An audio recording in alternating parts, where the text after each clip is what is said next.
Hello everyone, this is Saumya. Welcome to Dosar classes. आज हम लोग बात करेंगे ब्लड ग्रुप के बारे में। तो ये एक छोटी सी बात आप लोग जानते होंगे कि ब्लड ग्रुप भी डिफरेंट डिफरेंट टाइप के होते हैं। मान लो किसी पर्सन में ब्लड ग्रुप ए होता है, किसी में बी होता है, किसी में ए बी ब्लड ग्रुप भी पाया जाता है और किसी में ब्लड ग्रुप ओ भी मिलता है ना। तो ये डिफरेंट डिफरेंट ब्लड ग्रुप में डिवीज़न कैसे होते हैं, क्या उनके ब्लड का कलर चेंज होता है या उनका ब्लड का टाइप चेंज होता है? तो कलर नहीं चेंज होता, कलर सबका रेडी होता है। इनके अंदर पाई जाने वाली प्रोटीन चेंज होती है। ठीक है, यस। ब्लड में डिफरेंट डिफरेंट टाइप की प्रोटीन पाई जाती है डिफरेंट डिफरेंट ग्रुप में। ठीक है, अब ये कौन सी प्रोटीन होती है? तो एक होती है एंटीजन और एक होती है एंटीबॉडीज। ठीक है, एंटीजन भी टू टाइप की होती है, ए एंड बी, और एंटीबॉडीज भी टू टाइप की होती है, ए एंड बी। ठीक है, इतना हम लोग समझ गए। तो ये जो प्रोटीन है, antigen A, antigen B, antibodies A, antibodies B, ये डिफरेंट डिफरेंट ब्लड ग्रुप में डिफरेंट डिफरेंट होती है। ठीक है, इसीलिए उनको अलग अलग ब्लड ग्रुप में रखा जाता है। ओके, अब देखो, अगर हमने किसी ब्लड ग्रुप का ब्लड दूसरे ब्लड ग्रुप में, मान लो हमारे पास ए ब्लड ग्रुप है, उसका ब्लड हमने बी में चढ़ा दिया, तो क्या होगा? If blood with opposite antigen, अगर अपोजिट एंटीजन के ब्लड है, मान लो एक ब्लड ग्रुप में एंटीजन ए है, एक में एंटीजन बी है, इन दोनों को अगर हम मिक्स कराते हैं, ट्रांसफ्यूज कराते हैं, तो एंटीबॉडीज ऑफ रेसिपिएंट, यानी कि जो ब्लड ले रहा है उसकी एंटीबॉडीज अटैक कर सकती है किस पे? डोनर ब्लड ग्रुप में, आने वाले ब्लड पे अटैक कर सकती है। ठीक है, तो क्या होगा? तुरंत ही ब्लड में क्लॉटिंग स्टार्ट हो जाएगी और तुरंत ही हो सकता है डेथ हो जाए और ब्लड पूरी तरह से डिस्ट्रॉय हो जाएगा। ओके, तो ये प्रॉब्लम आती है। तो इसलिए हम लोग को ध्यान रखना चाहिए कि सिमिलर ब्लड ग्रुप ही चढ़ाना चाहिए, यानी ए को ए ही चढ़ाना चाहिए, बी को बी ही चढ़ाना चाहिए। और हाँ, ए बी और ओ में वेरिएशन हो सकता है, ये हम लोग अभी देखेंगे। ठीक है, अब बात आती है एंटीजन जो प्रोटीन होती है वो कहाँ पाई जाती है? तो ब्लड के आरबीसी में, ब्लड में जो आरबीसी यानी रेड ब्लड सेल होती है उसके सरफेस पर प्रेजेंट होती है हमेशा एंटीजन। ओके, जबकि एंटीबॉडीज प्रोटीन कहाँ पाई जाती है? तो उसके प्लाज्मा में पाई जाती है। ठीक है, ब्लड के प्लाज्मा में एंटीबॉडीज होती है और एंटीजन ब्लड के आरबीसीज में पाए जाते हैं। ठीक है, अब देखो, यहाँ आप देख सकते हो ब्लड ग्रुप ए में एंटीजन ए प्रेजेंट है, ब्लड ग्रुप बी में एंटीजन बी प्रेजेंट है, ब्लड ग्रुप ए बी में एंटीजन ए और बी दोनों प्रेजेंट है, बट ब्लड ग्रुप ओ में ना तो एंटीजन ए प्रेजेंट है और ना ही एंटीजन बी प्रेजेंट है। ओके, तो यहाँ पर आपको ये चीज़ ध्यान रखनी है किस में कौन सा एंटीजन प्रेजेंट है और किस में एब्सेंट है और किस में दोनों प्रेजेंट है। ठीक है, यहाँ पर देखो, ए में ए है, सिंगल ए। ठीक है, तो सिमिलर टाइप का ए प्रेजेंट है, बी में बी प्रेजेंट है, ए बी में ए बी दोनों प्रेजेंट है और ओ में कुछ नहीं है, जीरो। ओके, नेक्स्ट बात करते हैं हम लोग अब एंटीबॉडीज़ की। तो देखो, ब्लड ग्रुप ए में एंटीजन क्या होता है? ए में A antigen but antibodies B. Okay, blood group B में बी एंटीजन पाया जाता है बट एंटीबॉडीज ए, दोनों में अपोजिट हो गया है ना, ये चीज़ आप लोग ध्यान रखना। अब देखो, antibodies A, sorry, blood group A B में एंटीजन ए और बी दोनों प्रेजेंट होते हैं जबकि एंटीबॉडीज एब्सेंट होती है। ठीक है, बिल्कुल अच्छे से ध्यान रखना इस बात को कि ए बी ब्लड ग्रुप में एंटीजन दोनों पाए जाते हैं बट एंटीबॉडी नहीं पाई जाती है। ब्लड ग्रुप ओ में कोई एंटीजन नहीं पाया जाता। ठीक है, इसके जस्ट अपोजिट, और एंटीबॉडीज ए और बी दोनों प्रेजेंट होते हैं, ये भी इसके जस्ट अपोजिट। ठीक है, तो ए और बी एक दूसरे के अपोजिट है और ए बी और ओ भी एक दूसरे के अपोजिट है। ठीक है, तो ये हम लोग इस तरह से ध्यान रखेंगे तो याद रहेगा। नेक्स्ट बात करते हैं कि क्या होता है अगर डिफरेंट डिफरेंट ब्लड ग्रुप को हम डोनेट कर दें। ठीक है, मान लो ये जो लेडी है ये ब्लड ग्रुप ए की है और ये साहब ब्लड ग्रुप बी के। क्लियर? अब ब्लड ग्रुप ए वाले में एंटीजन कौन होता है? A, similar.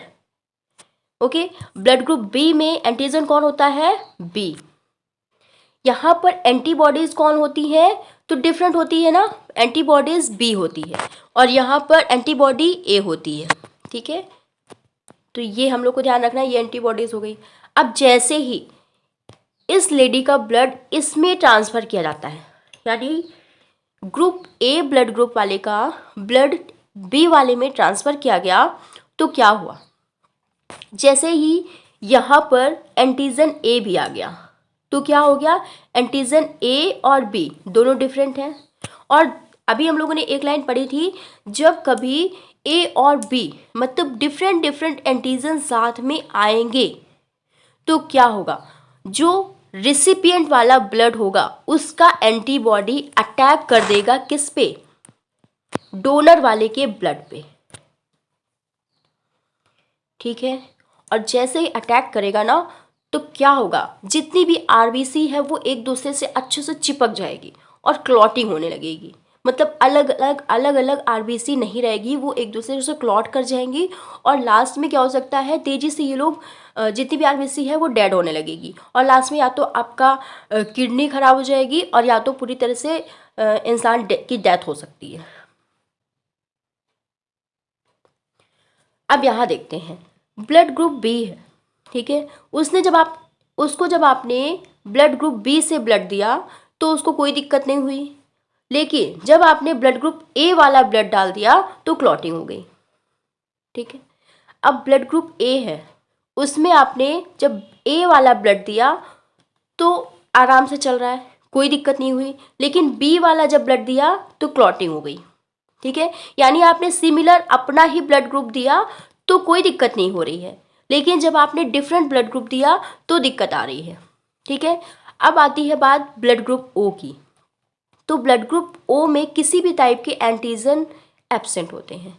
यहाँ पर एंटीबॉडीज़ दोनों टाइप के प्रेजेंट होते हैं। अगर दोनों टाइप के एंटीबॉडी प्रेजेंट है तो कोई भी एंटीजन आएगा ये अटैक कर देगा। समझो इस बात को। अगर आपने ए वाला ब्लड दिया तो इसमें एंटीजन ए है, ए वाले को अगर इसने देखा, इसके एंटीबॉडीज़ ने देखा तो अटैक कर देगा। बी वाला एंटीजन दिया तो भी अटैक कर देगा, यानी किसी को ये नहीं लेगा। ठीक है, ना ए से ब्लड लेगा ना बी से लेगा, इवन ये ए बी से भी ब्लड नहीं लेगा। ठीक है, यानी इसको ब्लड ग्रुप ओ वाले को हमेशा अपना ही ब्लड चाहिए और किसी का नहीं चाहिए। ठीक है, ये सबसे ब्लड नहीं ले सकता है, सिर्फ ये अपने वाले ब्लड ग्रुप से ही ब्लड ले सकता है। अब बात करते हैं ब्लड ग्रुप ए बी की। जो ब्लड ग्रुप ए बी होता है उसके पास क्या होता है? दोनों टाइप के एंटीजन प्रेजेंट होते हैं, ए और बी दोनों, बट एंटीबॉडी नहीं होती। लेकिन सोचो, अगर एंटीबॉडी नहीं होगी तो वो अटैक कौन करेगा? उस पर कोई अटैक नहीं करने वाला होगा। तो इसको चाहे ए वाला ब्लड दे दो, चाहे बी वाला दे दो, और चाहे ओ वाला दे दो, चाहे ए बी वाला दे दो, सबसे ले लेगा आराम से, है ना। तो ब्लड ग्रुप ए बी ऐसा ब्लड ग्रुप है जिसके पास एंटीबॉडी ही नहीं होती, तो कोई अटैक करने के लिए इसके पास सोल्जर ही नहीं है, तो इसको कोई भी ब्लड दे दो आराम से रह लेता है। ठीक है, ये हो गई बात। अब देखते हैं कौन ब्लड डोनर होता है, कौन रिसिपिएंट होता है। तो अभी हम लोगों ने बात की कौन सबसे ले लेता है, तो ए बी ब्लड ग्रुप ऐसा है जो सबसे ब्लड ले सकता है। ब्लड ग्रुप ओ से भी ले सकता है, ए से भी ले सकता है, बी से भी ले सकता है, ए बी से भी ले सकता है ना। बट बी वाला कैसे लेगा? बी वाला सिर्फ ओ से ले सकता है और बी से। बी वाला अपने से ही ले सकता है, बी से ले सकता है। ए वाला ए से ले सकता है। ठीक है, और ओ वाला सिर्फ अपने से ही ले सकता है, सिर्फ ओ से ले सकता है और किसी से ब्लड नहीं लेगा। ठीक है, मतलब ये लोग लेने वाले हैं, है ना। ए बी ऐसा है सबसे ले सकता है, लेकिन बी ए ओ अपने वाले से ही ब्लड ले सकते हैं। एक और बात, ब्लड ग्रुप ओ जो होता है वो सबको ब्लड दे सकता है, क्योंकि इसके पास कोई एंटीजन नहीं प्रेजेंट है, तो किसी के पास भी जाएगा तो एंटीजन डिफ्रेंशिएट नहीं होंगे। मतलब अगर इसके पास एंटीजन है ही नहीं तो दूसरे के पास जाएगा तो एंटीजन चेंज ही नहीं होगा, जो एंटीजन रिसिपिएंट के पास है वैसा ही एंटीजन रहेगा, है ना। तो इसलिए ब्लड ग्रुप ओ ऐसा होता है जो सबको ब्लड दे सकता है। आप यहाँ पर देखो, बी वाले को भी ब्लड ग्रुप ओ दे रहा है, ए वाले को भी ओ दे रहा है, और ओ वाले को तो दे ही रहा है, ठीक है, और ए बी वाले को भी दे रहा है। तो सोचो, इसीलिए ब्लड ग्रुप ओ को हमेशा डोनर कहते हैं और ब्लड ग्रुप ए बी को हमेशा रिसिपिएंट कहते हैं, ठीक है। ये केवल ब्लड को रिसीव करता है, एक्सेप्टर होता है, ठीक है। हम लोग समझ गए, ब्लड ग्रुप ए है अगर तो ए से ले सकता है, ओ से ले सकता है। ब्लड ग्रुप बी है अगर तो बी से ले सकता है अपने वाले से, और ओ से ले सकता है, ठीक है। और ब्लड ग्रुप ओ है अगर तो सिर्फ वो ओ से ही ले सकता है, लेकिन ए बी है अगर तो वो सबसे ले सकता है। बट ए बी किसी को ब्लड नहीं दे सकता, ठीक है। ए बी किसी को भी ब्लड नहीं दे सकता। अगर इसका ब्लड किसी पे गया, क्योंकि इसके पास दोनों प्रेजेंट होते हैं, एंटीजन दोनों प्रेजेंट हैं, इसलिए कहीं भी जाएगा क्लॉट कर देगा, ठीक है। तो ये चीज़ हम लोग को ध्यान रखनी है। कौन डोनर होता है, तो ब्लड ग्रुप ओ डोनर होता है। रेसिपिएंट या एक्सेप्टर कौन होता है, तो ए बी होता है। बाकी सबका अलग अलग पर्टिकुलर ग्रुप होता है जिससे वो लोग ब्लड ले सकते हैं। ओके, तो इतना हम लोग समझ गए। आज के लिए इतना ही, थैंक यू। नेक्स्ट लेक्चर पे हम लोग बात करेंगे रीसस मंकी के ऊपर जो रिसर्च हुआ था RH फैक्टर की, ठीक है, वो क्या होता है ये हम लोग देखेंगे। ओके।